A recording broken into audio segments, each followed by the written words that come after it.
What is going on, golf fans? It's your boy Gsluke here with our DFS and prop stream for the Cognizant Classic. Gonna get you ready for all of your exposure this week with a look at the weather. We'll talk through ownership, any last-second player pool deep dives that you guys have for me in the chat. Also, some stat averages from last year, how to attack the underdog and PrizePicks boards, then even some matchups on the sports books as well. So a little bit of everything here, everything that you need to have yourself a week. And then, of course, anything that you're curious about on top of that, feel free to go ahead and hit me up with that in the live chat. That could be anything about the golf course, strategy-based questions, or the deep dives, as I previously mentioned. All of that is on the table. But it was a blast out there today. It was only out there for about 4 hours, watching some players, getting the feel for conditions to be able to relay that to all of you. But even more excited for the rest of the weekend. We've got maybe not the deepest field, but of course our sweaty tryhards know all of these golfers that are team. So thoroughly looking forward to that. So maybe we can add a GPP takedown, maybe an outright cash or a big prop weekend on top of that. It would be even more enjoyable in person. But that's all I've got. We're going to go through some of the things that we typically do here together. And like I said, anything that you're curious about, we're going to go over towards the end of the live stream, a little bit different than normal. Rather than going through the DFS questions about midway through, we're going to put all of the questions together at the end. So to keep it a little bit more focused for the first 20 or so minutes. But start off with what I saw today. It's not anything drastically different than what we had for the last couple years, but a few of the golf course changes I think are going to make it a little bit more difficult this year. The first thing I noticed would be the tee box changes on 2 and 18. It's a solid 30, even 40-yard difference with those two tee boxes. And I'm not quite sure if they're going to use it for all 4 rounds, but even if they only use it half the week, that's a quarter of a stroke difference right there. Then you add on top of it that they're playing with 2.5-inch rough last year, then 3-inch rough here in 2026. That could be a -1, maybe even a 0.75 under par scoring average, as opposed to -1.5 to -2 like we had for most days last year. So I don't think it has to change that much in terms of what you're looking for in players. Maybe slightly more reliance on around the green that we've had the last couple seasons, and no 59s like we had from a Jake Knapp there. I don't think we're going to get anything close to that in 2026. And the winning score, it might not get to 20-25 under. It might be closer to -15 to maybe -18, -19 that takes this thing home, which isn't quite the old Honda Classic. We're not going to get that now that it's a par 71, but it's not quite the birdie fest that we had for the last couple years either. So nothing that I really was not expecting, right? We knew the golf course might be a little bit harder with some of the golf course changes, and that was confirmed with what I saw out there today. And the next thing we like to look at would be the weather, which for the first couple of days looks very consistent, with maybe a chance for showers on Friday afternoon. But let's start off on Thursday first, where you have calm weather for the first half of the day, and then the second half it gets a little blustier. And that's exactly what we had for today's practice round. When I first got there, it was about 10:30 a.m. There was no wind to speak of. And then right at about 1:30 p.m., it went from 0 to 100. It went from 0 to about 10 miles an hour sustained, some 15 to even 20 mile an hour wind gusts that were pumping through as well. It looks like a similar story tomorrow. And just like Friday, there's also a chance of some late storms that could kind of mix things up. But what I'll say about these Florida storms is that they oftentimes have lightning involved with them. So I wouldn't expect them to have to play through that storm. If it is, maybe it's a quick little shower that comes through. If it's anything significant, it's likely going to cause a delay. So I don't think that there's a big weather edge for the first couple of days. You could maybe take 5% if you're a 150 max player and then stack it towards either wave. But I personally don't see anything here. And it's just to show you the Friday forecast. We're going to go to the NEM as opposed to the HRRR just because it's fully filled out for Friday. And you'll see that in the morning. It's looking like it's going to be a little bit calmer than in the afternoon. And you can see the winds closer to 10 miles an hour sustained. Wind gusts also a little bit more substantial. And if you take a look at some of the local weather models, like on the weather app, for example, there's also a little bit of a chance of some storms on Friday afternoon. But that's kind of like the par here in Florida this time of year. We always get those afternoon storms. They'll ramp up in a couple months, the summer months, like when the Cadillac comes around here. It's going to be even more so of a factor. But for now, it could cause a delay. If it does, I don't think it's going to cause a big strategy change for DFS. But anytime there's a potential weather delay and, maybe play going into Saturday, if it happens on both days, that's where you could potentially see a half a stroke to a stroke advantage. I'm not saying that that's going to happen here.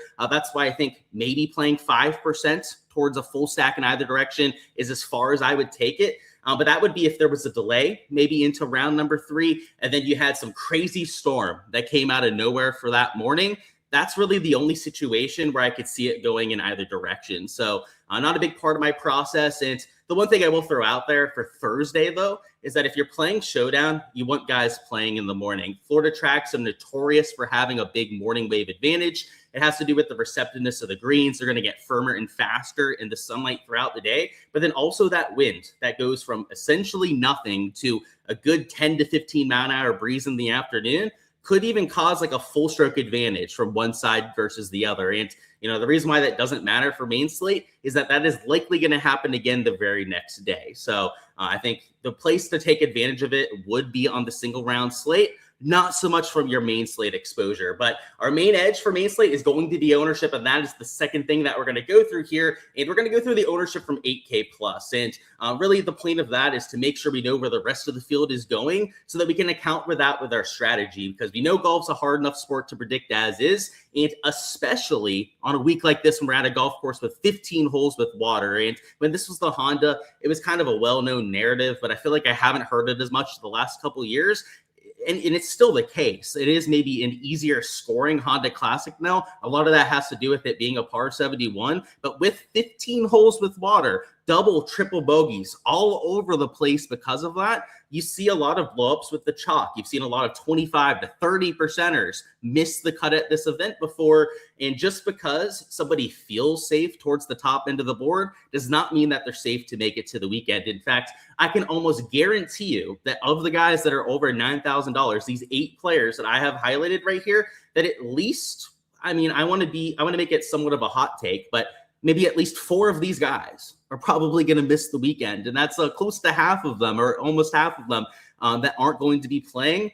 Just don't be surprised by that when you get to Friday afternoon. There's going to be some carnage. It has to do with that variance that water brings into play. So what does that mean for DFS? What does that mean when we're looking at these ownership numbers? That you should be fading chalk even more so than usual, because there's going to be more variance. It's going to be harder to narrow down exactly who's going to be the best plays. If somebody's 30% owned, then you better love them if you're throwing them into lineups. And I think if you're going to use chalk, this is usually what I preach during this section of the live streams, is that you want to use it towards the very top end of the board, if anything. But on a slate like this, and I said it on a show I did earlier this week with my guy Byron on the Mayo Media Network, but I had a hard time picking my players up top, but I had a much easier time at the 6 and the 7K range, because investing in a 6 or a 7K range player is a 7 to maybe a 15% investment in most cases. Totally fine with my sprinkle plays this week. The ones that I have a lot more pause behind are the ones that, kind of make my stomach twine and just kind of feel terrible are the ones that I have to play in 40, 50% of my lineups here towards the very top. So I like a Shane Lowry. I still like your Daniel Bergers, but you're by no means going to be getting differentiation on those sort of options. So another thing to also point out is that because we had 3 guys withdraw in the top 5 of the pricing, is that we have extremely soft pricing this week, which has ramifications in the 6K range. And because you don't have to spend down there very often to jam in a Scotty, to jam in a Rory McIlroy like we've had over the last couple events,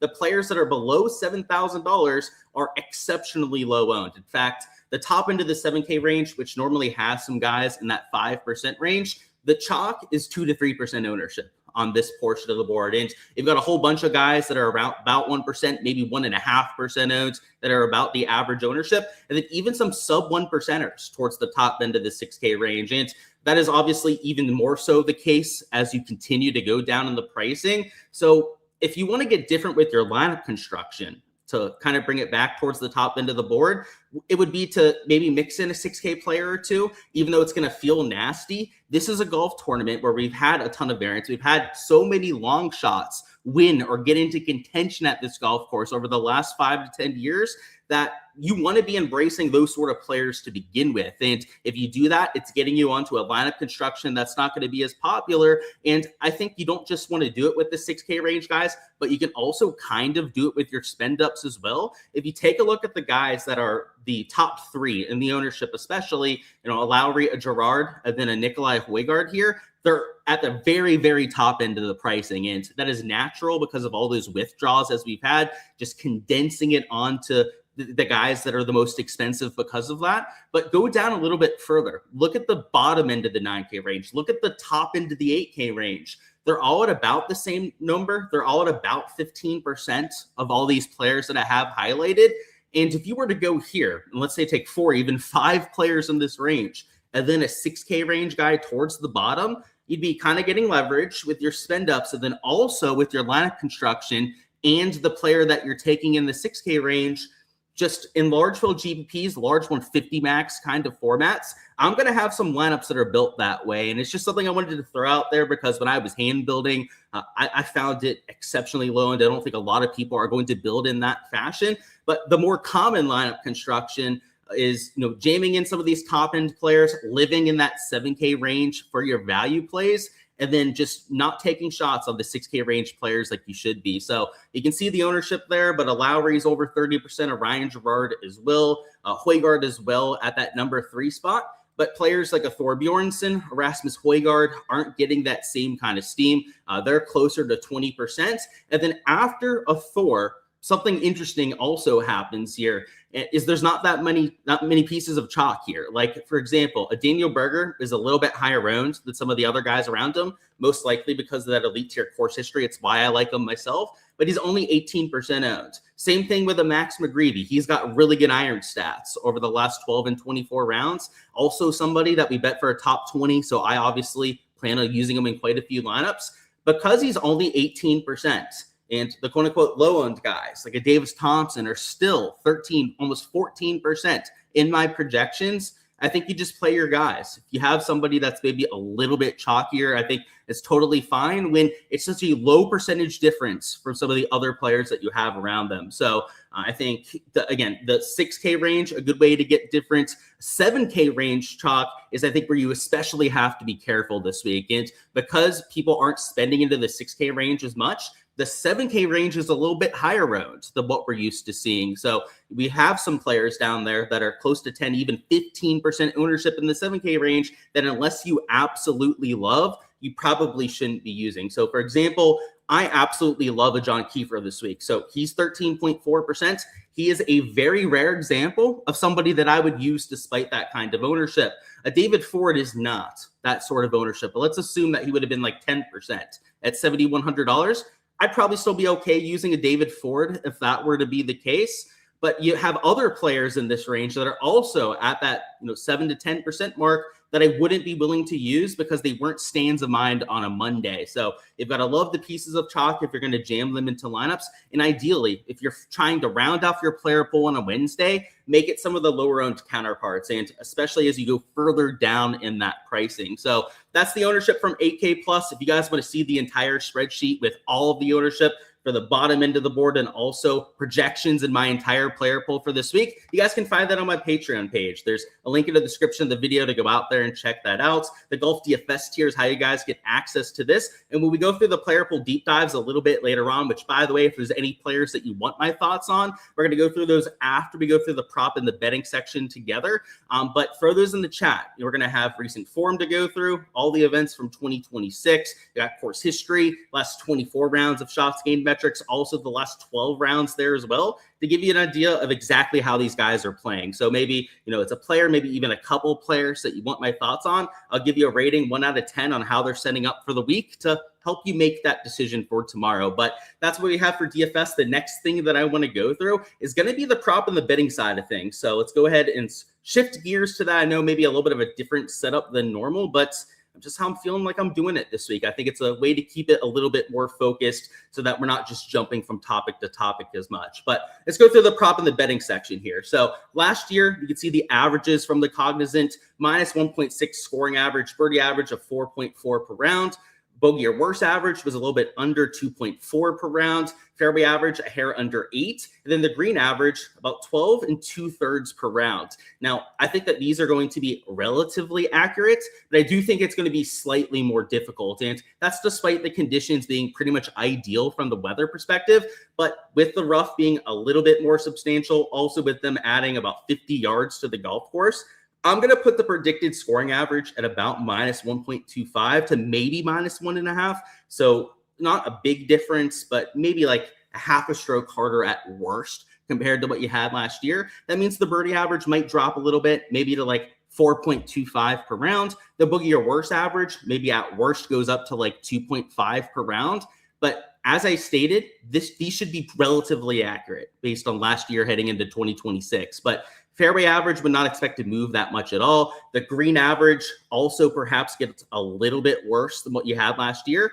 As far as I would take that would be like 12 per round. So hopefully that gives you a little bit of an idea of what to expect. And because the weather in the morning looks a lot better than what we have in the afternoon, winds aren't going to be nearly as substantial. There's not really any gusts there either. And although it is a little cold for the first hour or so, it'll be almost 60 degrees by the time it's 8 a.m. So I don't think it's going to be that much of a factor from the temperature perspective. I'll be there at 7 a.m., by the way. So I'll be trying to get an eye on some of those tee boxes 218 to see whether they're moving them up or not.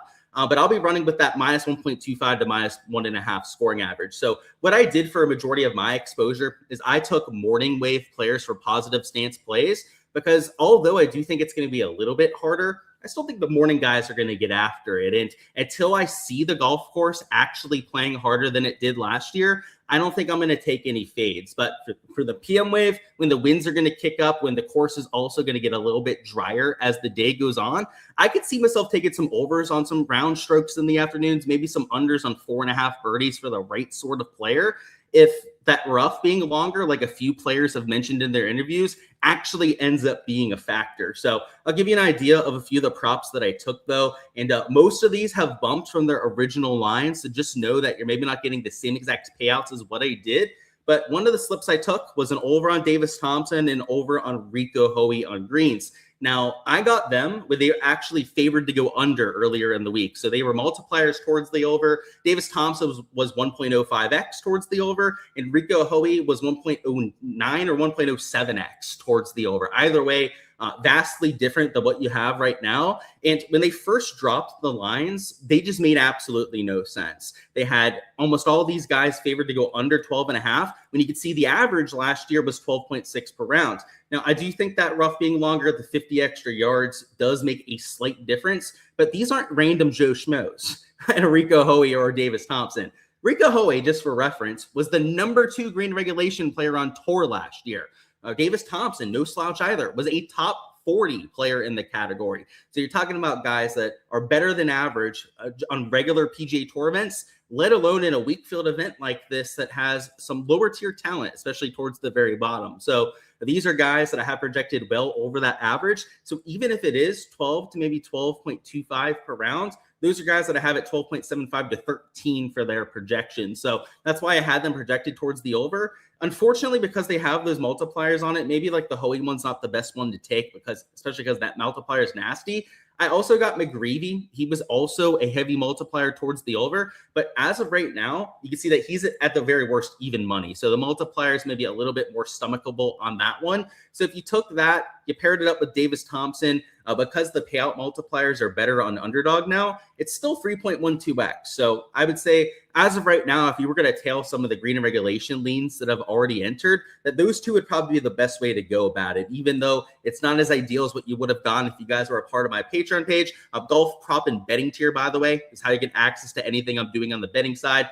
That includes the averages that I was going through before. Also, the weather and every single bet that I'm entering on the sports books are also included with that as well. But if you're going to enter anything now, it would be these two in my book. And I also was taking a look at some birdie lines, like some 4.5 birdies for elite tier guys in the morning would make sense, especially if you're getting them at even money. God forbid, juice towards the over. I got, for example, Nikolai Højgaard at even money at 4.5 birdies. Now, you can see he's got the 0.88x multiplier, so maybe not worth taking after that. But still, I wanted to point that out, as there's a few other players on the board that I think could also make sense at 4.5.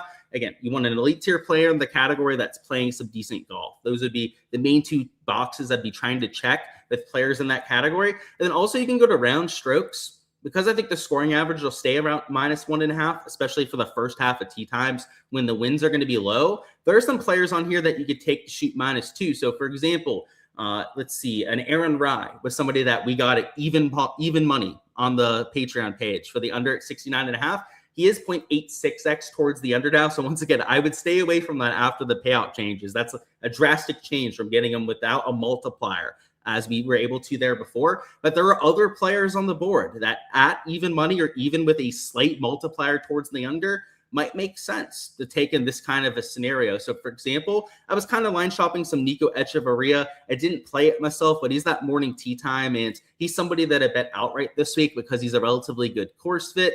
The multiplier on a Chris Kirk's not terrible. That was another one that I haven't entered myself, but I was line shopping because I thought it might make sense. And then I was even looking at some PM wave players, and I've stayed away from the PM wave entirely so far because I want to see what the morning wave conditions look like. I want to see whether hole 2 or hole 18 are playing their full length tomorrow morning before I make some of those decisions. And because I'll be there at 7 a.m., they open the gates 15 minutes after the first group. Kind of annoying that you can't get out there as the actual first groups are starting, but I'll be there as soon as humanly possible tomorrow morning, trying to get an idea on how this golf course is playing. Because, for example, if they don't have 2 tipped out, if they have 18 at the moved up tee box, that could be a half a stroke difference there. And with the winds, they are kicking up a little bit in the afternoon, but they're not kicking up a ton. So if they have the golf course set up a bit easier than they could set it up, I might even be looking at some of these PM wave players for their unders. Now, it could also be the opposite. Let's say they tip it out, and then the winds, I'm there and I'm feeling them kicking up a little bit more than what they're calling for.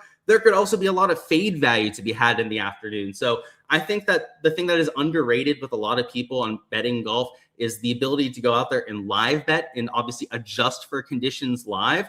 And there's no better week to do it than when you're there in person, when you can be your own weatherman, see the exact conditions for yourself, see tee boxes, see pin locations, just how close they are to slopes and to water hazards, for example. And that's something that I'll be taking advantage. I always have. It's one of my favorite parts about being at these golf courses in person. It's something that if you're a part of my community that you'll be able to learn from and see this week as well. So just again, another reason to check out the Patreon page if you guys haven't already. But there's a lot of guys, I would say, that are candidates in both directions in the afternoon. Like there are some guys on here that I think are sketchy and probably shouldn't be at 69.5. And then there are some other guys on here that, and I don't want to point them out because they could move, right? I could end up saying something and then move the multipliers on them before I get a chance to end up entering it myself. But there are some guys on there that I would borderline consider elite tier players in this field that are at 69.5, that if it's playing easy, I'd slam for the under. Whereas there are guys that are like at the bottom end of the 7K range in DFS, for example, that I would be taking towards the over if it's looking like it's going to be a little bit dicier with the scoring. So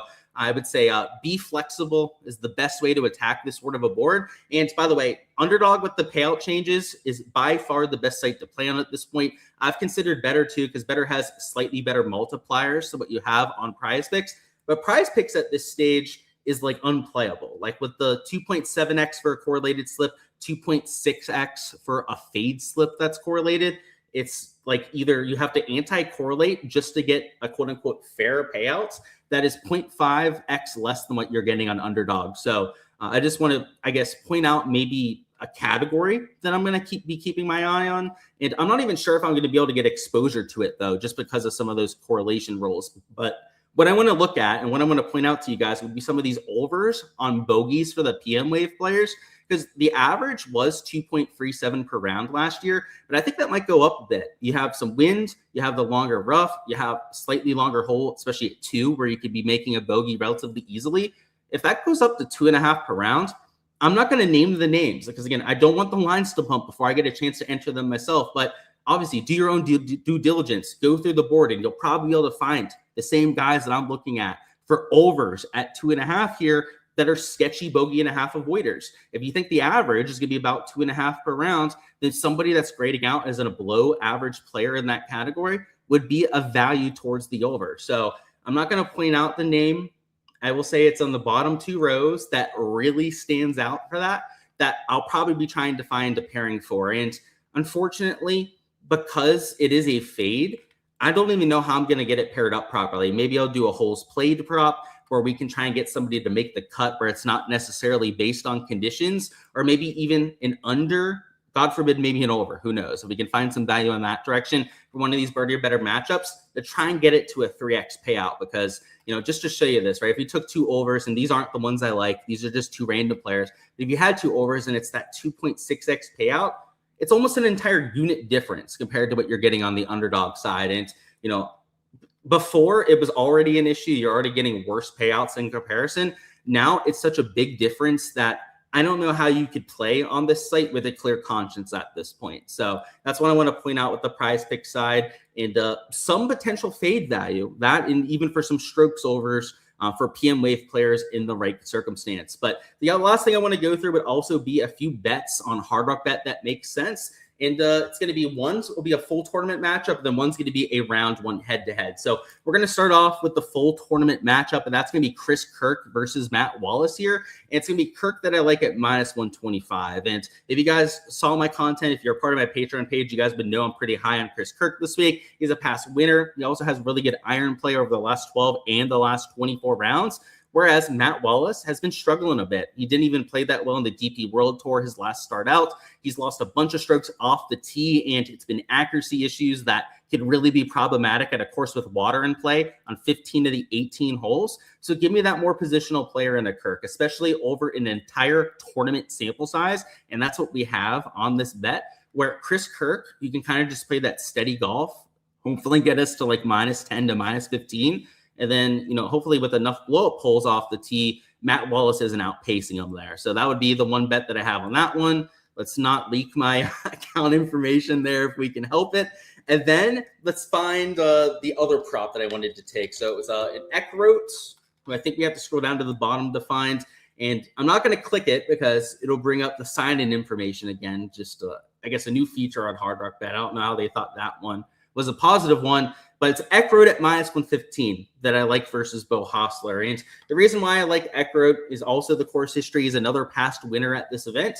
And Hossler has been a bit of a loose cannon over his last couple of events. He's, been spraying it off the tee. Approach play is always a bit inconsistent. And from the course fit perspective, Austin Eckroat has everything that you want. He's a relatively good driver. He's, an average length guy, but hits a lot of fairways. That's good around PGA National. Also a really good iron player, just like you had with Chris Kirk. So I'll take him in the round one matchup at that -115. And he doesn't have odds in some of the other sports books to compare to, but because he is the big favorite on the 3-ball, and I forget who the third is, but between him, Hossler, then that third player, I would venture to say that if he had odds available, that he would probably be a lot more than -115 odds on a lot of those other books. So I think that's a pretty decent line value.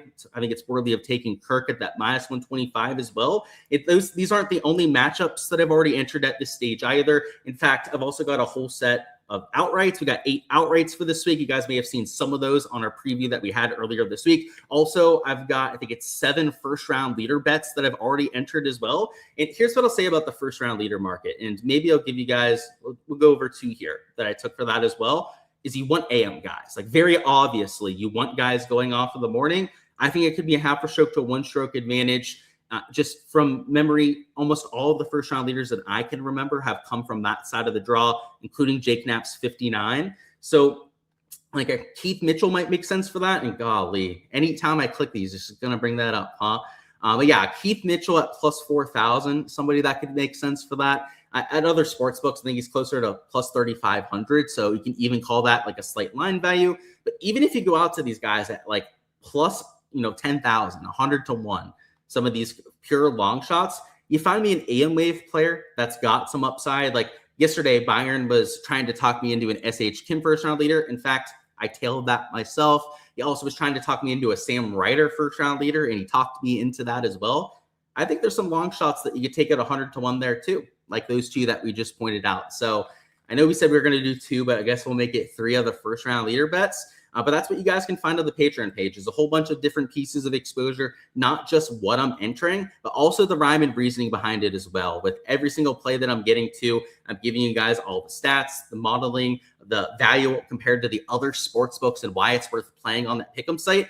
Because it's not good enough to just pick names out of a hat. You need to be doing so responsibly. You need to be finding bets on the pick'em sites that are actually advantageous to play on the pick'em sites, and that not to take them on the sports books. Like, for example, if you can find a +100 bet that you really like, bet it on the sports books. When you're betting them on the pick'em sites, you're getting close to -130, -150 implied odds, depending on the exact kind of slip and the payout that you're getting for that. But it's a heavy amount of juice that you're playing on these pick'em sites. So if you're going to play a prop, you better really like it, and it better be able to get over that sort of hump. So that's what you'll learn with my Patreon page, is how to find those sort of bets that actually get over that threshold. And I'm not somebody that enters a million bets for every single slate. There's a lot of cappers out there that will enter 100 props or 20 different pick'em slips for every single slate, and then just brag about the couple that hit. This is more of the the turtle in the hare, or the tortoise in the hare kind of story, where I'm more of the tortoise. I'm somebody that would rather take the slow and steady approach,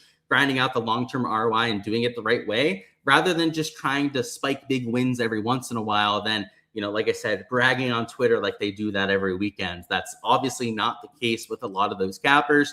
And that's personally why I take my strategy in that direction. And if you guys want to tell everything that I'm entering, that would be the way to do so. But what we're going to do now is we're going to catch up on any of those player pool deep dives and any specific questions that you may have. So whether it's on the betting side of things, whether it's any player pool deep dives that you guys wanted me to go through and that we haven't already touched on, feel free to go ahead and let me know. But let me think if there's any last second stuff on the golf course I need to mention, because we talked about the rough, talked about the wind kicking up, definitely felt that when I was out there on the golf course. And the greens were fast. I guess that's something else that I noticed, is that they felt a little quicker than what they had the last couple of years. And I'm not sure the reason for that. Maybe they're just trying to defend the golf course a little bit more.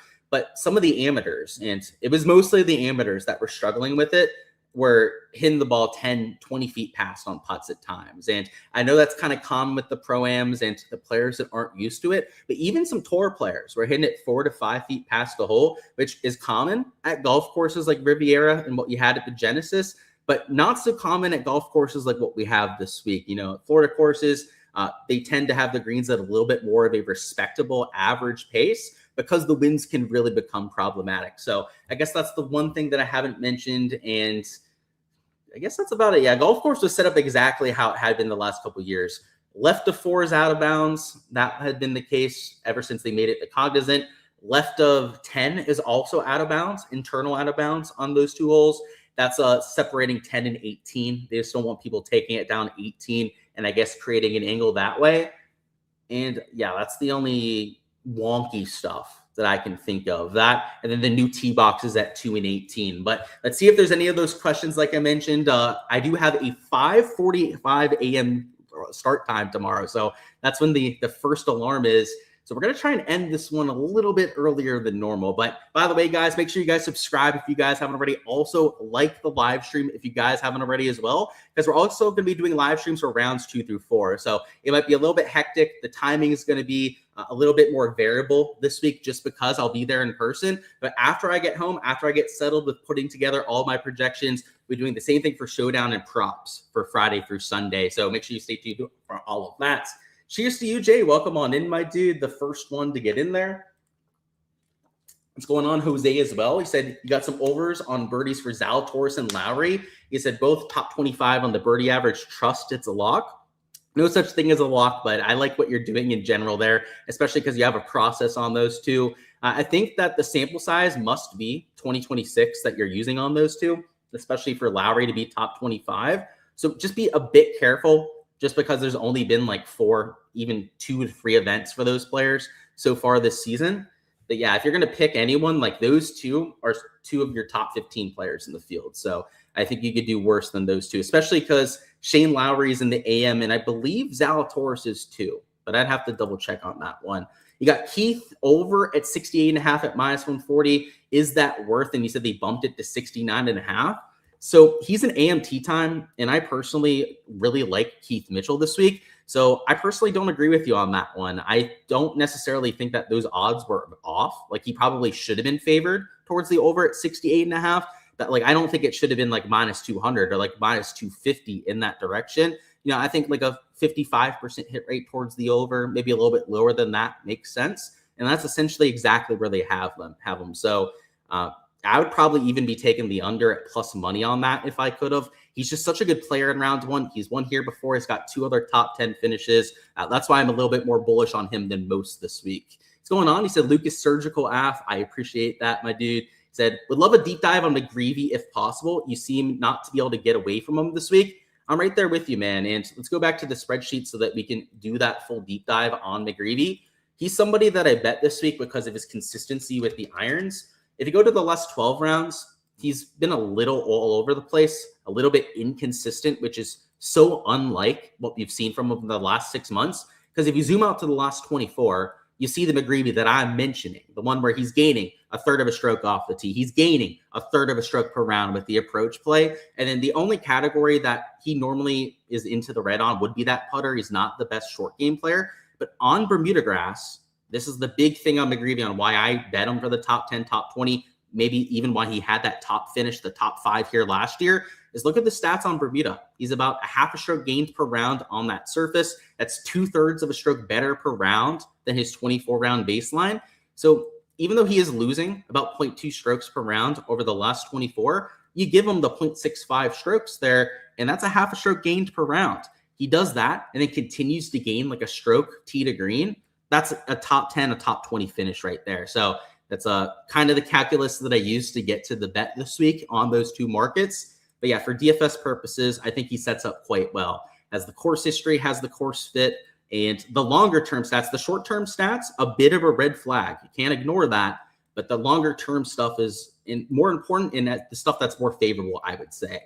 Thoughts on Dow and Blades Brown in the 6s. So Dow had a really good performance last time out. So if you're looking for a dart throw, you could do worse than that, right? Like you're getting somebody with at least somewhat decent form. Now, the only pushback I give on that is that he is a very inconsistent player. So asking him to repeat that sort of performance is a bit of a long shot, I would say. Blades Brown, if anyone's going to continue that, it might be him because he might just be an absolute baller. We aren't really sure on it yet. He's so young. He's such a raw prospect at this stage. If he's going to be a top 20 player on tour someday, even at this young stage of his career, he might be worth playing over a Dow at this point of his career. So yeah, I think they like the upside on Blades a little bit more.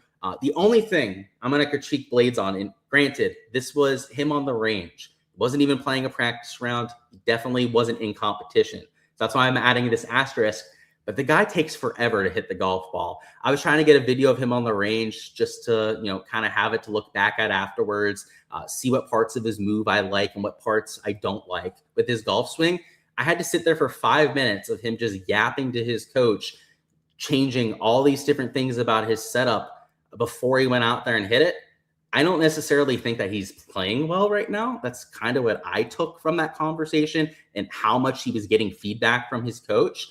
But he's such a talented kid that, despite that, he can still play well. He's just that sort of a guy. So I want to put that asterisk on it because it is just the range session, and he was working with the coach, but it was wonky. He looked a lot less confident than everyone else out there. Any thoughts on Grillo and Echevarria? I don't have a ton of thoughts on Grillo other than his form has been, leaving a little bit to be desired. Let's just show you what I mean by that. So we'll go to the last 24 rounds. He's losing in all 4 categories. So especially because he's still $7,200. If this was a $6,500 Grillo and he had been sub 1% owned, I think it would make a little bit more sense. But I think he's a bit sketchy because of that form aspect. Then who was the other one, right? Echevarria, I see a little bit more light at the end of the tunnel. He's at the very least gaining off the tee. He's also had some spike performances at least over that 24-round sample. I mean, he had that one spike performance at the beginning of the year. He also had a few fall performances where he was playing extremely well. So yeah, I'd say Echevarria has a little bit more bounce back potential. Grillo, I wonder what the heck is wrong with Grillo at this point because it hasn't even just been like a couple event problem for him. It's been like a half a year problem for Emiliano, and that's a multiple time winner on tour. So you would expect him to get back to at least a decent player at some point, but it hasn't been any time recently. How was Brooks looking during the practice round? I didn't see much of it. I did see 2 holes from him though, and he didn't seem to be working on anything. And that's personally what I look for in the practice rounds. Some people, some touts they'll see one golf swing, they'll see one reaction, and then they'll write up a whole rhyme and reasoning about how they're either looking great or terrible for that week. It's just one golf swing that really doesn't mean that much. What I more so look for when I'm at these golf courses is their demeanor, is who they're talking to. Do they look like they're urgent? Does it look like they're trying to fix something? Or does it look like they're just having a ball out there? If it looks like they're having a ball, if it looks like they're just kind of seeing the golf course, seeing the putts and whatnot, those are the players that tend, at least in my experience from what I've noticed the last couple of years, that tend to do well because they're not in their head. They don't have things on their golf swing that they're worried about the next day. Brooks looked like that. He looked like he didn't have that much to worry about. He was kind of talking to his pro-am partners. I like to see that from the guys that are playing the practice round, them actually talking and communicating with the rest of their group. The ones that are in their own head, ignoring the rest of their group, that are staying behind on the greens while the other pro-am partners walk to the next tee, that's like the biggest red flag in human history, because if they're doing that, they're not in the present, right? They're thinking about things in their game while they're playing that practice round. That's where it could get problematic. But yeah, that's what I'll say about Brooks, is he looked comfortable out there, didn't seem to be searching for anything. Thanks for my insights. I appreciate you, Kep. Best of luck with everything this week. He said, so 2 6K guys and then fade the top would be live in the 8s, or you said in live in the 8s, not live in the 8s, I suppose. I guess you could do that, man. I'm not necessarily saying that that's like the nuts lineup construction. But like I was mentioning towards the beginning, that's going to be a little bit lower owned than some of the other lineup constructions. So if you're looking for a way to get different without having to play like a bunch of sub 5%ers, that's how you could do it with the types of players that you're using. Again, not necessarily the nuts for this week. It could be a completely different lineup construction that gets there. But the reason why we point out some of the lower owned lineup constructions is golf's a hard to predict sport. Just like the players themselves are hard to predict, the optimal lineup construction is also a lot of times hard to predict. So if there's going to be something that's a little bit more popular than some of the other lineup constructions, just like a high owned play, a lot of times it's good to jump ship on that. So that's why we point that out. And I think in the right sort of contest is where you want to do that. Like single entries, I don't think you have to galaxy brain it that much. GPPs, large 150 max contest, maybe there could be a little bit more to that, I'd say. He said on radio, they said the greens were hard and dry because of the cold weather and lack of rain. He said they were talking to Sapin. He said he had 4 birdies on the front 9 alone. Yeah, man. Another thing to note too is that with the Pro-Am leaderboard, normal, it's teams. It's not a scramble, it's best ball, I believe. So they're going to score. So don't read into this too much. But Brooks, Koepka, and Lowry were minus 13 through 13 holes. And a lot of times the winners of the Pro-Am are like minus 15 total. So they were on track to go like minus 18, maybe even better with that best ball. It didn't look like it was playing very difficult out there today. So yeah, I'm with you on the one where Sapin said he made 4 birdies on the front 9 alone. I think that's a little bit more likely. But you also had a few players, Bobby. This is what I heard in some of the interviews when I was there today. It was Gerard, I believe, that said it. He thinks it's significantly harder, is what he said. He said the word significantly harder this year. I didn't see that. The rough looked almost the same to me. The greens, I wouldn't call them hard. They looked faster than hard to me. They still looked relatively receptive, but we'll see. I don't know. I've got a sneaking suspicion that's going to be pretty close to last year, but I've heard both, like you said. I've heard both sides, people saying it's harder, people saying it's easier. I personally think it's going to stay about the same. So we'll see who's right. I have a feeling that I'm probably going to be right. That's probably going to be about the same, and that people are just searching too much, right? People are looking into things too much. It doesn't always have to be easier or harder. Sometimes it's just the exact same. So I think that's what it's going to be. He said, thoughts on Blanchett? He said, short, accurate, and then Florida-based Korn Ferry Tour grad. You're looking to decide between him versus Clanton versus Ford. Well, I've got a favorite out of those 3. You don't necessarily have to take who my favorite is, but that's going to be Ford. And let me show you why. So Ford, the ball striking floor on him is the best of the 3 players. So if you were asking who I would take, it would be Ford, because he's got 1.6 shots gained ball striking per round. Now, Clanton, while he's been very inconsistent, he's a South Florida dude. He's one of my acquaintances. I don't want to call him like a good buddy of mine, because it's not like I see him that often, but somebody that I'm acquainted to. I've played golf with a few times. I saw him out there today. I was able to say hi. That was pretty cool. But he's at least still been hitting the ball well when we've seen him. So maybe he'd be number 2 there. And then who was the other one? You wanted to look at Blanchett, right? Blanchett, he hasn't really done anything yet. I guess that's the only problem on it, is that we heard a lot about him heading into the tour. Then he hasn't necessarily shown it to us yet. But it's been the short game that's holding him back. And we know that the short game is normally the first thing to turn around. And another thing to note, and this is why, like, for example, I think Kiefer is a really good short game regression candidate this week, because we are playing on POA. We are playing on courses with different types of agronomy than what we're going to have in this Florida swing. So maybe guys like Blanchett, Kiefer, that's why I think he's got some hope this week, turn it around now that we're on the grainy Bermuda grass. And you said that he's a Florida-based Korn Ferry Tour grad. I didn't know about the Florida-based part, but that plays into that even more. him having more familiarity, more comfortability on this kind of a surface could be what gets him back into the positive. So I don't have any exposure there, so I always like to be transparent about that on a live stream like this, but I kind of wish I did. And if you have him in some lineups, I'm not going to give you any pushback whatsoever because I think the process is sound. I would rank it Ford, Clanton, then I would say Blanchett, but if he's your low-owned flyer this week, I think that makes plenty of sense. Anyone stick out during the pro-am or practice today? You're just curious to hear the inside scoop? So a couple guys stood out in the negative way. And I always hate to point that out because it feels like I'm shitting on players. And I'm not. I'm just trying to be fair and trying to report what I saw out there.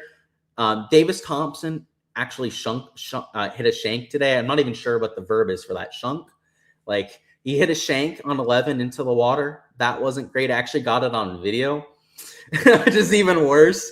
So sorry, Davis, that I did that to you. Anyone that really stuck out? Not really, man. Like I said, I see a couple guys hitting a couple balls. I'm more so looking at their demeanors more than anything. Rasmus Nørgaard Peterson, I spent about 15 minutes watching him. He was probably the one guy I'd say that really stuck out, the one that I spent the most time watching because his move is unbelievably athletic. He's got so much back bend in his swing. It looks like Will Zalatoris. I think my guy Keith Fleming on Twitter actually commented, is that Will Zalatoris under the video of Rasmus Nørgaard Peterson? I'm not sure whether he was being serious or not. Maybe he thought it was Will Zalatoris. Maybe he was just saying it because it looks exactly like his move, but unbelievably athletic. He looks like a figure skater during his golf swing. He's got that kind of back movement, that kind of back bend to it. Probably him, man. And he was somebody I was already planning on investing to, but especially after I saw that. And not necessarily this week, because I think there's better golf courses for Rasmus, but in general, he's somebody that I'm just buying stock in. I think he's going to be an absolute stud. I appreciate that, Logan. Thank you for the kind words. You said you have way too much Ricky Castillo. What are my thoughts on that? So yeah, I guess there's, Slicky Rick, as we call him sometimes, Slicky Ricky. He's somebody that's from Florida, went to UF. He's got kind of the Florida agronomy stuff going. He's putting the ball unbelievably well. So I think that's why a lot of people are playing him this week. And it makes sense as this is a little bit more of a putting first kind of golf course. If you're asking me to talk you off of him, I guess the approach play is the big red flag. And it wasn't a big enough red flag for me to completely eliminate him from contention. It's still somebody that I think that's very usable at this golf course, especially with his course fit. He's an accurate driver that plays well here. Again, the good putting and the good short game is going to matter this week, especially with slightly longer rough. But yeah, if you're asking for a reason not to play him, it's the approach play, but he could turn that around. At this very event last year is actually where I got to see Castillo for the first time. And, somebody asked the question actually that we just had, who really stuck out today and who was, hitting the ball well that you want to point out? And it was Castillo last year. And what did he do? I forget the exact finish, but I believe he topped 25 for us last year and made a whole bunch of birdies. We'll see what RNP does. How do you win all the monies? That's what this live stream is for. Hopefully you can do so this weekend. Let me know if you have any questions. Do I think that Shipley could have some success around PGA National? I think he's got a better chance now that he's off of that bumpy POA. He's somebody that really struggled in the short game category. So once again, he's a guy that's from down here. At least now he is. He's also from Pittsburgh originally. Maybe he can get some short game regression going. I could see it. Just to show you the stats and what I'm kind of alluding to, he's losing almost 3 strokes per round in the short game categories, but you can see he's gaining about 0.5 strokes per round in the ball striking category. So that Bermuda, it's going to help some guys. It's going to hurt some guys. You'd have to think though, like a Blanchett too, losing 2.5 strokes between these two categories. It can't hurt them. You can't do any worse than being absolute dog shit. So we'll see how it plays out for them. Yeah, there's the Shipley deep dive for you. Frankie Sabin thoughts. He's got a very athletic swing too, but he cannot keep it on the planet. So that's my general thoughts on Frankie Sabin.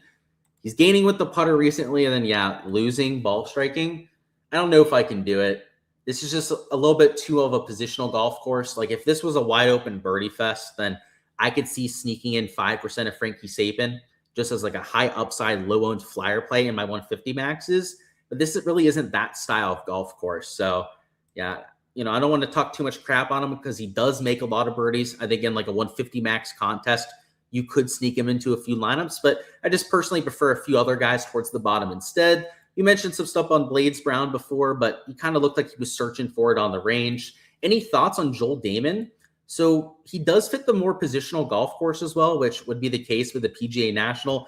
And, I was going to say but I don't think that's the right conjoining word there.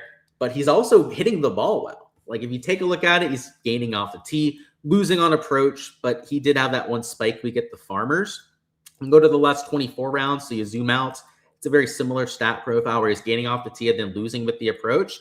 He's going to have to find a way to have a spike iron week to finish in that top 25. But he's done it before. He's done it in stronger fields, like you saw at Torrey Pines. So I don't know. He's within reason, but there's a few other guys I like more. That's for sure. Would I say that around the green will be less of a factor compared to other metrics? Yeah, absolutely it will be. And we'll actually go over to the course sheet so I can show you that.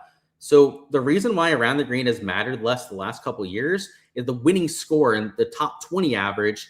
The top 20 average in 2023 before they changed the par of the course was minus 8.4. Now it's minus 12.5, minus 14 just to get to the top 20. So around the green matters more so at the harder courses, the ones where saving par matters. That's not the case with the Cognizant Classic. So yeah, around the green has really fallen in importance in general here. But I would say this year, it might matter a little bit more than the last couple, just because the rough's a little beefier and, they lengthened 2 and 18, but not nearly as much as like when this was the Honda Classic. When this was the Honda Classic, around the green was like our number 2 key stat. It's not going to be anywhere close to that. How confident am I in the ownership this week? It seems really spread out at the top. Sites are all over the place. I love my ownership. I've got the most accurate ownership in the industry. So 10 out of 10 on my end. I can't speak for the rest of the industry, though. Maybe they're not feeling as confident themselves. Thoughts on Thor? Not the best course fit. I like him at those longer tracks, but he's somebody that is just a better player than his price tag. He didn't play well on the fall swing. And I want to go back to my spreadsheet because we've mentioned this on a few guys already with perhaps the grass having a lot to do with some short game struggles. I think that might be the case here with Thor. So it's just what the hell is going on? Did I shared the wrong screen there. My apologies. Let me get to the right one now. There it is. Let's bring up Thor Bjornsson over the last 24 rounds. So this is some of 2026, some from 2025, and you'll see that he's gaining off the tee, losing on approach, and then very notably losing 0.6 strokes per round with that putter. Let's go to the last 12 now and see if it also holds up. You'll see it's the same exact thing. In fact, he's a little better with the irons, which is a good sign, right? We don't want somebody that's losing with the irons if we can help it, but he's into the positive with the 3 tee to green categories, but losing a stroke putting. Now, where are these last 12 rounds coming from? The last 24, a lot of them were POA. The last 12 rounds are all on some sort of POA, whether it's the pure POA or the overseed that he had at the Amex, which I'm not quite sure whether he played or not, to be honest with you. But either way, now that we're getting him on Bermuda grass, that could be really good for Michael Thor Bjornsson. And here's something that really stuck out to me on Michael. Where has he putted the best in his life? It's not on the PGA Tour. It's on TGL. If you guys have watched TGL, he's been the best putter in TGL history. I forget the exact percentage, but it was like the amount of 10-foot putts that these guys are making. He had 3 times the make percentage of the second best player in all of TGL. And now the reason why I mentioned that, what kind of greens do they use in the TGL simulator? Oh, they use a strain of Bermuda grass when you have that moving green. So a Michael Thor Bjornsson perhaps could find some magic now that he's on that surface, as opposed to losing the stroke round per putting like he's had. And another thing that I thought to myself when I was kind of going through Michael Thor Bjornsson, and if you can't tell, yeah, I'm playing him this week. I thought it would be pretty obvious based on what we've mentioned here, though. But he's somebody that if he had played well during the fall swing, and played well during this last, little West Coast swing we've had for the last couple weeks, would he be the most expensive player in this field? He'd right up there with a Ryan Gerard. He'd probably be 30, 35% owned in that sort of a case. But now we get him priced around guys that we've hardly seen on the PGA Tour before. And don't get me wrong, I've got a little main crush on RMP down there. I've already told you, one of the more beautiful swings I've seen for quite some time. He's going to be one of the people that I'm probably talking up for quite some time on the channel as a value play for like the next year. Thor Bjornsson, though, is like undoubtedly just a better play this week. Like he's got maybe that short game regression coming. And then he's just a better player. Like, you compare their track records over the last year, he's got more top finishes than just about anyone else that you have in this field. So yeah, I kind of hate that I've been so bullish about it, because I know I just talked a few people into playing him, but I absolutely love that. How did Kashmir Keith look? So I didn't get any look at Keith today. So he was one of the players that I didn't see out there, which might be a good sign. You know, the ones that I didn't see, it could have been that they were just on the other side of the golf course. It could also be that they're confident and they didn't feel the need to work that much. So couldn't give you a definitive answer, though. So Lowry was on fire this week as well in the TGL. Not that it means much, but he's ready to win. There you go. I don't think it's a bad thing, right? But yeah, I don't know if it's a good thing either. He said, Brendan Todd thoughts? Ooh, not a name I was expecting to see. So I'll do the Brendan Todd talk, though. I don't know if he's like a professional level golfer anymore. He's losing over 5 strokes per round ball striking over the last 12 rounds. And this is the kind of stat that when I see it on my spreadsheet, it makes me wonder whether I'm pulling the right stats or not. In fact, I had to go back and double check where these stats were coming from, and it checks out. Brendan Todd has literally been that dog shit with the measured rounds that we have for him. So yeah, man, I would stay clear there. You know, there are guys there in the 6K range that have at least shown something lately. He looks like, you know, I couldn't beat him, but it looks like my Corn Ferry Tour buddy that I play golf with all the time would probably destroy Brendan Todd right now. Like, it probably wouldn't even be close. And by the way, Jeremy, if you're watching this, I'm talking about you. I think you would probably beat him by 5 strokes. I'm not kidding. And again, that's no diss to Todd. He's a multiple-time tour winner and whatnot. But I guess that's also a little pump up to my buddy, too. He's pretty damn good at golf. Can we get a deep dive on Ewert, please? Thank you, sir, in advance. I got you. So Ewert, not somebody we've seen a ton yet, as he's one of the guys that just got his card, but he's been sneaky good across all 4 stat categories. He's into the positive off the tee, closer to a neutral at the approach and around the green, and then gaining about a 0.2 strokes per round with the putter.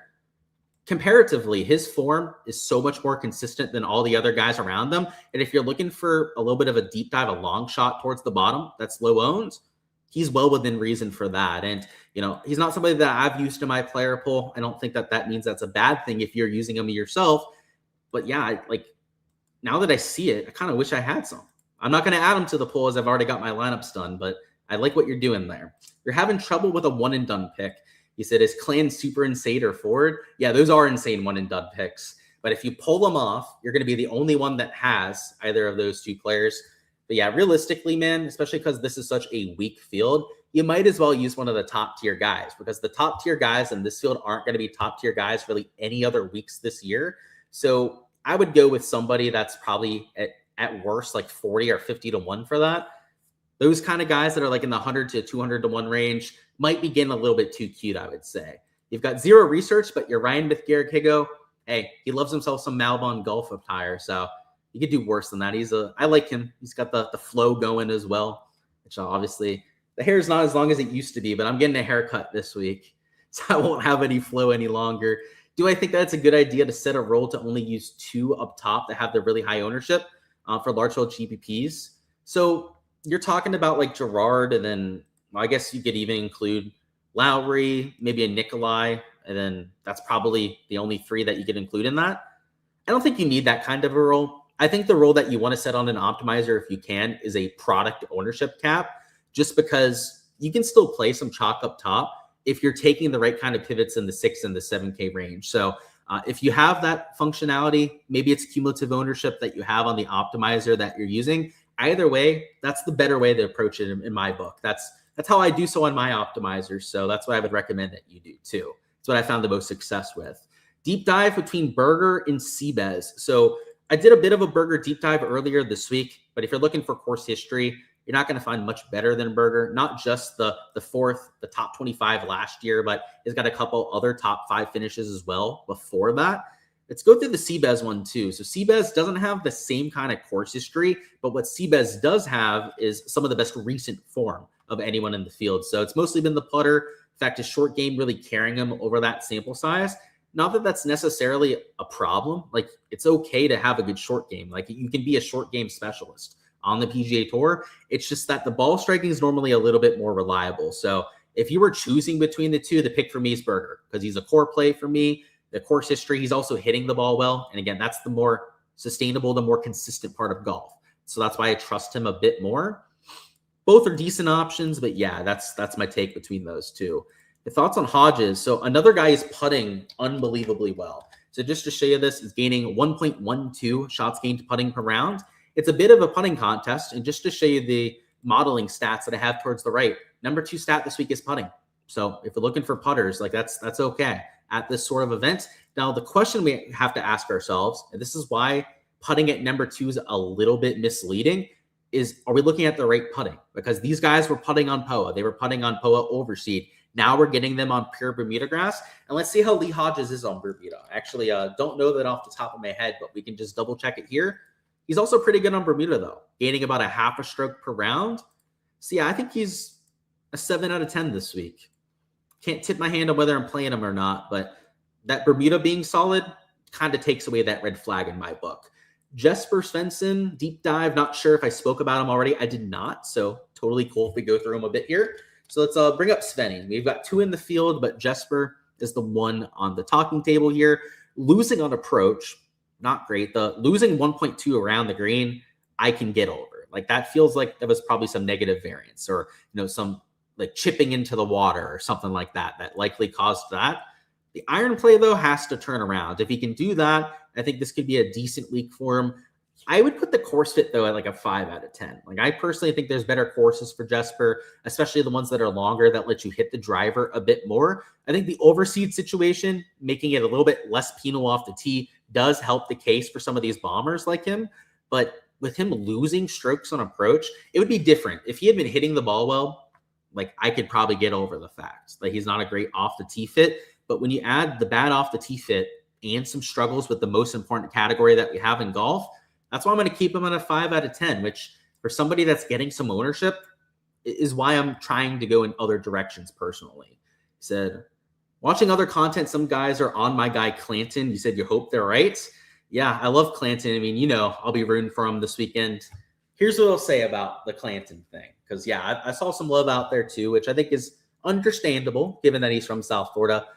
But the quote that he's a home member at this golf course is false. He's from Hialeah. It's 40 minutes away. It's not that close. PGA National.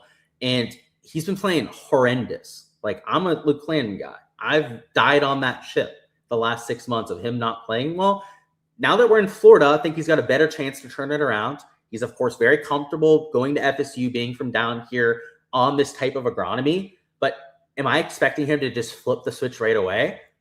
Most likely not. Am I still using him in my large field GPP lineups, though? Absolutely. Yeah, he's my guy. He's kind of like Jordan Spieth. Like, if he's low owned enough, I don't think he's going to be high owned, by the way.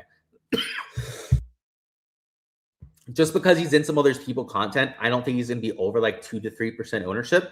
But I certainly hope that he can point it around. It's a decent course for him, but I don't know, man. He's just not playing the best golf. You didn't see my latest update on ownership, okay? You said your previous question was based on my first ownership run. Gotcha. Yeah, that was the one that I put out on Tuesday. So the numbers now probably look a little bit different. You said Smalley, McGreevy, Lee, highest upside. You mostly play single entry and then some of the smaller contests, not 150 maxes. So highest upside. I like that you clarified that. I didn't just ask, like, who's the best play out of those, because I hate those questions. It's like, hey, build my lineup for me, right? But this one is also build my lineup for me, but in more of an educated fashion. So I'll definitely answer it. I would say the highest upside of those three, it's close. It's either Smalley or Lee. I would kind of lean towards Lee just because Hal Tong's hitting the ball so just great. I mean, he's hitting the ball better than almost everyone else in the field. Just to show you what I mean, he's gaining about 0.75 off the tee, about 0.6 strokes per round with the approach play. Heck, he's even gaining around the green too. And though he's losing with the putter, maybe getting him on Bermuda grass is good for his putting stats.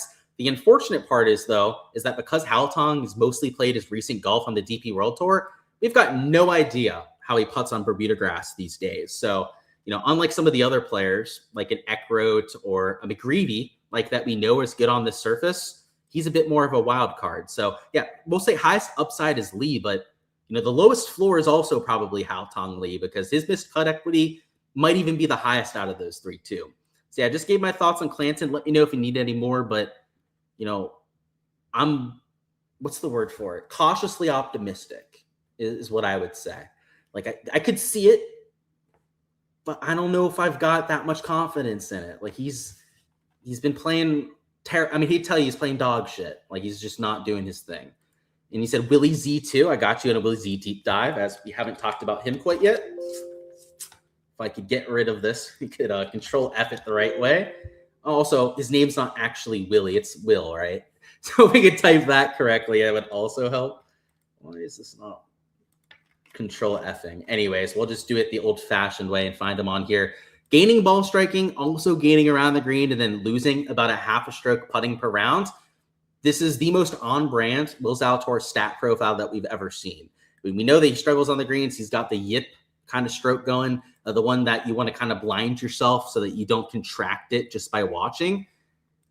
Yeah, the only issue here with Will Zalatoris is that it's a small sample size. Some of these stats, by the way, are like from a year ago because he's only played so much ever since making that return. You've got to ask yourself, is he going to keep this up? Is he just showing, some rust? Is he going to have some missed cuts now that he's trying to kind of acclimate himself back to tour? But in the small event sample size that we've seen, the one PGA Tour starter, then also in the DP World Tour, I think it was a top 25 finish that he had overseas. He's been rather impressive. And we know that this is somebody that's an elite tier player on tour, but he's playing the kind of golf that he's capable of. So I actually happen to love Will Zalatoris this week. I'm using him in some lineups, and I think the large hold GPPs is the best place to do so because, as you could have seen with the ownership before, he's not that popular. Like he's about average ownership, 14.3% in that 8K range, I think is a rather intriguing prospect. What's the cumulative ownership that I shoot for? So I use product ownership, Joe, and I actually change that based on the contest that I'm entering. So I've mentioned this a couple different times. We're not going to do like the full lecture on it, but I'll give you like the Spark Notes version. The way that I do it is I want to have a theoretical dupe of less than one in every contest that I'm entering. Now, what does that mean? What that means is that if I'm playing in a 5,000 entry contest, I want my product ownership to be 1 over 5,000. Now, if you could follow why that would be the case, right? I want to have a set of players that is as likely to be used in one lineup out of that, and ideally less than that, right? So that would be the max amount of ownership that I want, is 1 over the amount of entries that I'm playing against. So that's the way that I personally handle that. And the reason why I have a sliding scale for that is that in the bigger contests, you need more leverage. There's going to be a higher chance to duplicate yourself, and there's more of a need for leverage to move up on the leaderboards, right? Whereas if you're only playing in, let's say, like a 100 entry contest, you need less leverage because you have a much lower chance of duplicating yourself. And also that leverage necessity is so much lower than what you have in the GPP. So that's, I think, the best way to do it is to have a metric that you can use as a sliding scale. And even if you want to add a multiplier to it, right? You can do 1 over the total amount of entries and then add a arbitrary multiplier. Maybe it's like 1.5x. Maybe you use a 0.65x multiplier and you kind of adjust it in either direction. Play around with it. See what works the best for you. But I think that's usually a good starting point for that. Let's look at some Lipsky. Lipsky, by the way, underrated ball striker. So I like what you're doing if that's why you were looking at some Lipsky yourself. But let's get to the right lip on here, not Phillips. Gaining with the approach play, losing off the tee, which can happen. He's a very short player. But because this is a golf course that isn't very long, it also doesn't have the most punishing rough. If there's going to be a week where David Lipsky can really lean into that second shot, generate 4 to 5 strokes approach and finish in the top 25, it's at a golf course like this. So I'd have to say that he's one of my favorite players towards the bottom end of the board. Got Sleeper Hadwin week. He's one of the guys I saw out there today. And I was doing a deep dive on Hadwin because it felt like we hadn't seen him in forever. And there's a reason for that. He lost his tour card, and now he's playing on the Korn Ferry Tour. But when I was going through my Adam Hadwin deep dive, he also has the most experience of anyone in the field at PGA National. He's played here the most out of anyone. And today, I saw him being a mentor to 5 different players on multiple different occasions. I saw him walking around the practice screen. I helped someone out with their form. Somebody brought him over and asked him a question. I couldn't hear what they were talking about, but it was probably something about this golf course. And he's obviously a very experienced guy, so guys know to go to him. And then I saw him at the chipping green. He was talking to a few other players. The experience factor on him could actually make him playable this week. You've got that on Webb, by the way. And then who else was the old head that I saw out there today? Snedeker.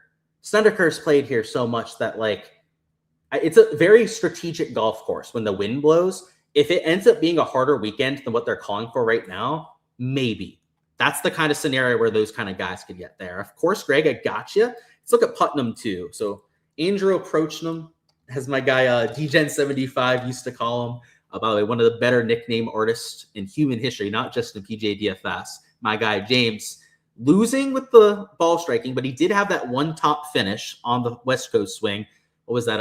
Waste Management, or maybe it was a Pebble. It was one of those events. He had a top 10 finish in there. So I think that's why a lot of people are playing Andrew Putnam, maybe taking him because it's also more of a positional golf course.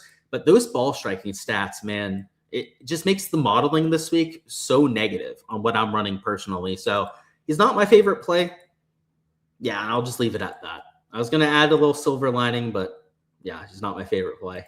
He said, can I deep dive Adrian Demont de Chassar, or ADDC, as some of us would call him? Yeah, so he's playing decent golf. Like, if you just look at like the raw shots gained metrics, he's playing better than some of the other guys around him.